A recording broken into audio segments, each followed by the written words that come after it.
to Ukraine. They don't care about Ukraine. They weaponized Ukraine as a weapon against Russia. So this is what they cannot give up. They are still committed to a regime changing and partitioning Russia, balkanizing it to eliminate a powerful rival in their quest to establish or re-establish hegemony over the Eurasian landmass. This is the same Kandarian strategy that goes back more than 100 years. In simple terms, Ukraine became a means to an end, not about defense, not about democracy. It's an old strategy. Weaken a rival by fighting through someone else. The problem is the world has moved on, and this playbook hasn't. The United States National Security Strategy, for this year, by contrast, is a sharp turn from the status quo. Because up until then, the United States was completely on board with the same globalist strategy as the rest of Europe, as their allies, let's call them, with the exception that the United States was shouldering most of finance in terms of weaponry, manpower, cannon fodder. It was all mostly resting on the American shoulders. And I think it's natural that at a certain point, the American people get tired of it. So last year, around November, people had the choice of continuing the same policies with Kamala Harris or changing. And so the only alternative was Trump. So they elected Trump. And so far Trump, in his own unpredictable style, which is vulgar on the margins, let's call it that, is actually delivering. This explains the shift. For years, the U.S. carried the cost, while others followed the ideology. Eventually, voters push back, not because they love the alternative, but because they're exhausted by the burden. The European counter-proposals are always calculated so that war continues. This is their priority, for the war to carry on. So the counter-proposal is, no territorial concessions, and Ukraine still has the right to join NATO. So that's already aise on the wrong side of Russian red line. So that guarantees that war continues. And Ukraine is losing the war. It's getting destroyed in the process. They're losing something between 1,000 and 2,000 troops per day. And these people are doing everything they can to continue the destruction of Ukraine and killing of all these troops. It's ugly. It's unconscionable. This is the quiet reality. The proposals aren't designed to end the war. They're designed to make sure it can't end. When red lines are crossed deliberately, continuation isn't an accident. It's policy, and it puts the Europeans in a direct conflict with the United States. Now, how far will they go in the conflict? I don't think they will go very far, because they cannot. So we've already seen warnings out of Europe that, if the United States insists on this peace, then we're going to dump $2.32.4 trillion treasuries. This is more bluff than leverage. dumping U.S. treasuries would hurt Europe as much as Washington. When threats come without real capacity, they're signals of weakness, not strength. And you know, if you dump all these treasuries in a short period of time on international market, it will collapse the price of U.S. treasuries. It will push up the price of U.S. in interest rates, and with it, the cost of funding the American government, which is already, just to service the debt, just to service the interest on that is $1 trillion a year, which is more than $3,000 per man and child living in the United States. That's just to gain their right to exist to the bondholders. And now you would push all this much, much higher, probably exacerbate inflation in the United States. Jeopardize economic growth. So, a very, very ugly, but potentially very painful blow to the United States. This is the paradox. Yes, it would hurt the United States, but it would also destabilize the system Europe depends on when financial weapons risk collapsing the entire market. They stop being options and become last resort threats. But Europeans have done a number of mistakes with venting these threats. They've shown themselves to not just the American public, but the world public as the lead warmongers. Because before Trump, they were all pretending, we are blameless. We are just loyal allies of the United States. We follow the lead, and it's the Americans who are leading us into all these crazy military misadventures around the world. Now, Trump says stop, and they are completely losing their minds. They want the war to continue, and they're doing everything, including threatening the United States, in order for them to give up on the peace negotiations. This is the exposure moment, when Washington talks peace and Europe resists it. The mask slips. What? Once framed as reluctant alliance, now looks like active insistence on continuation. But the stupid part about it. So they mark themselves in the eye of the American public as the enemy, in fact, and as the lead warmongers. So now that becomes clear and undeniable. But then what they're also doing, they don't think they understand that they are threatening a power that has much, much bigger way of hurting them back.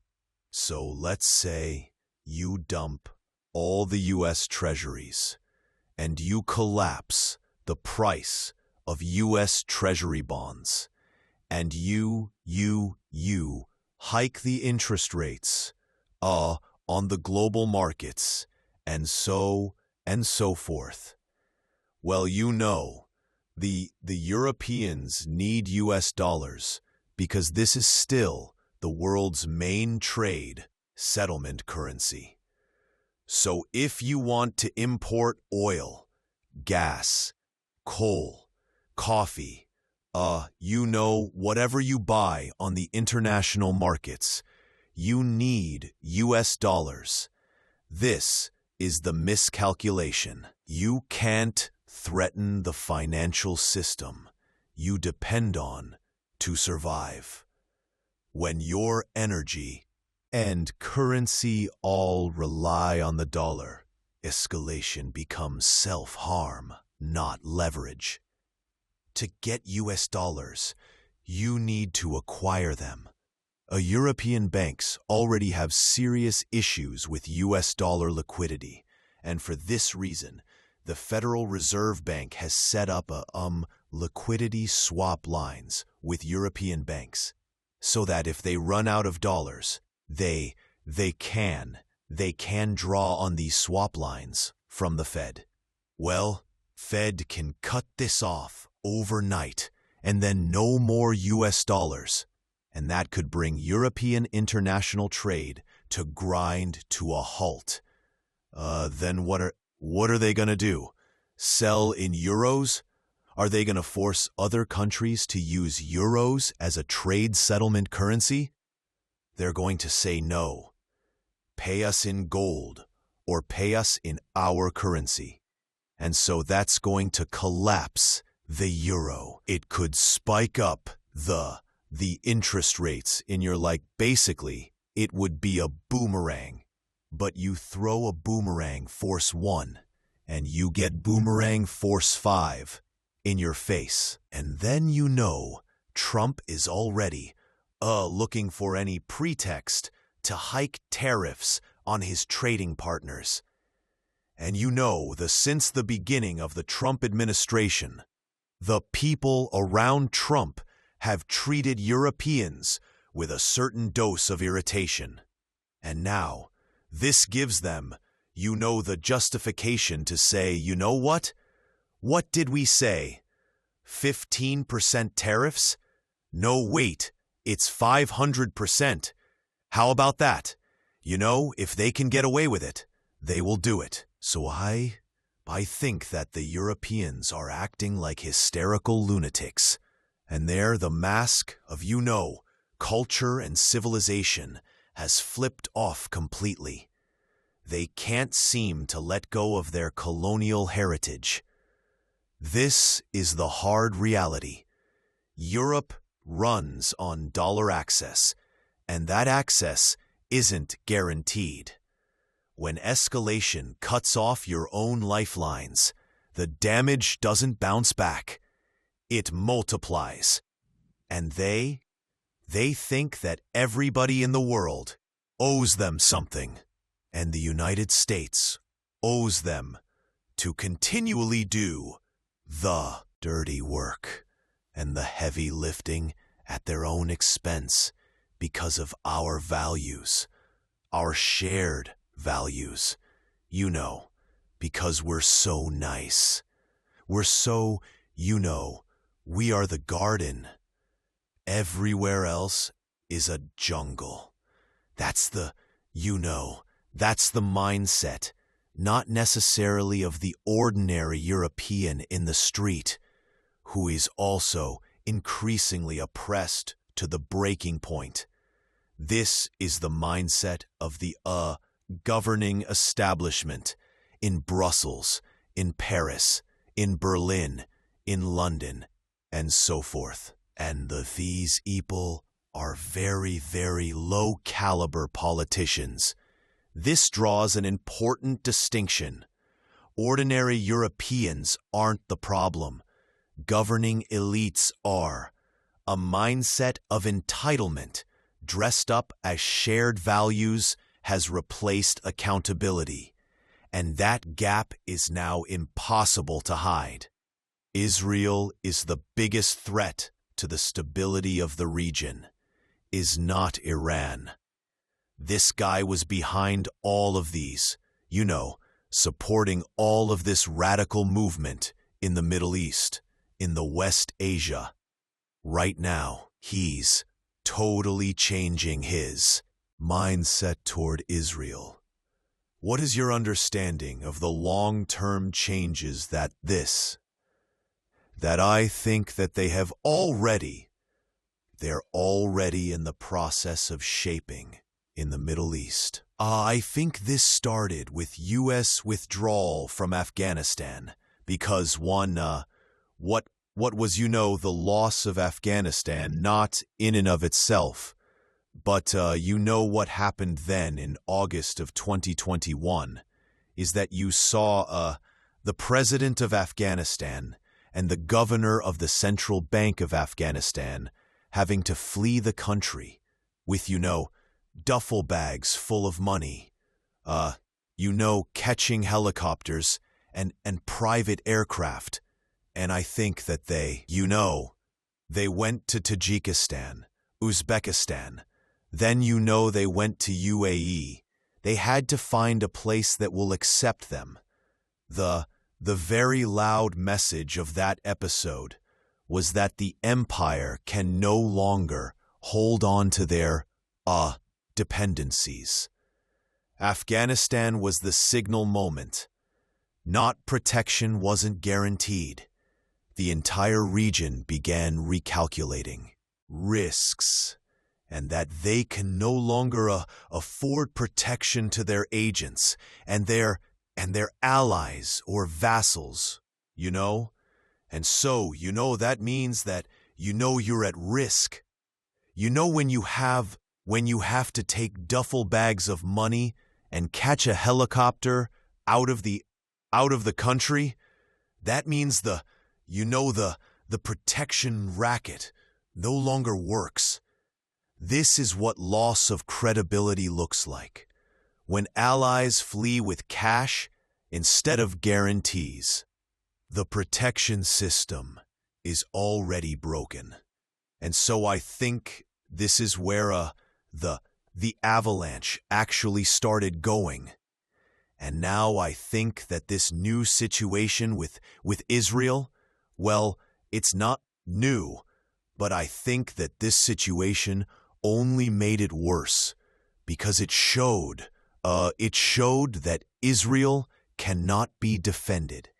It shows that the United States is powerless to defend them.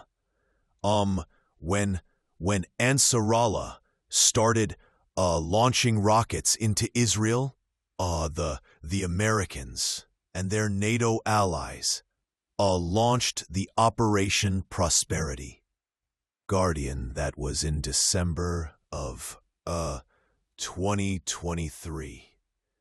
And the Operation Prosperity Guardian were supposed to keep the Red Sea open to maritime traffic.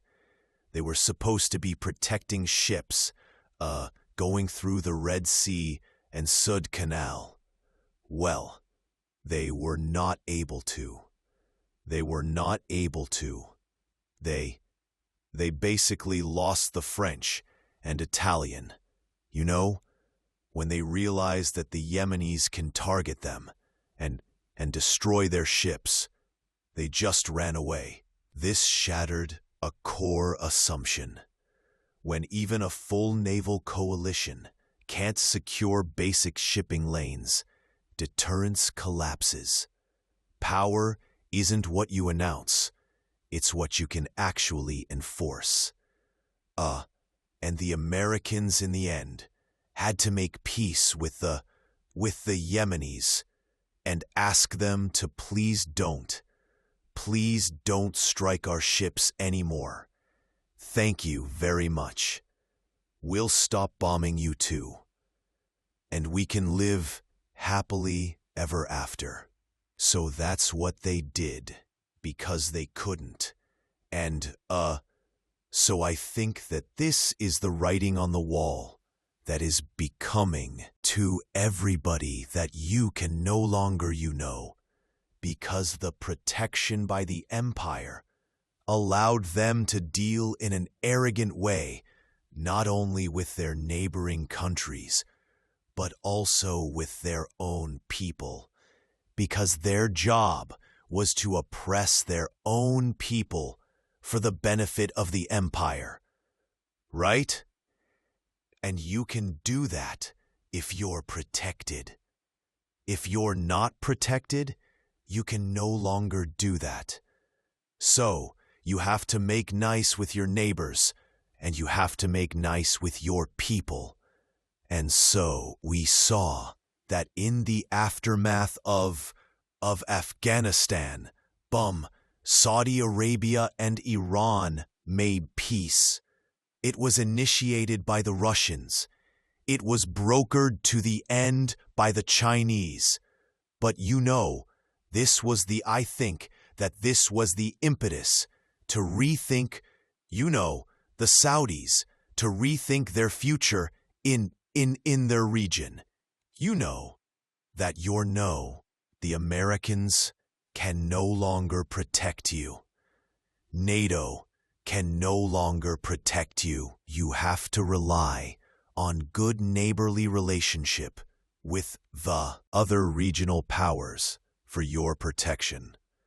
And then obviously Israel was put there in order to be the destabilizing influence. So, this is the real shift. When imperial protection disappears, arrogance becomes unaffordable. That's why Saudi Arabia moved toward Iran, with China and Russia stepping in where Washington couldn't.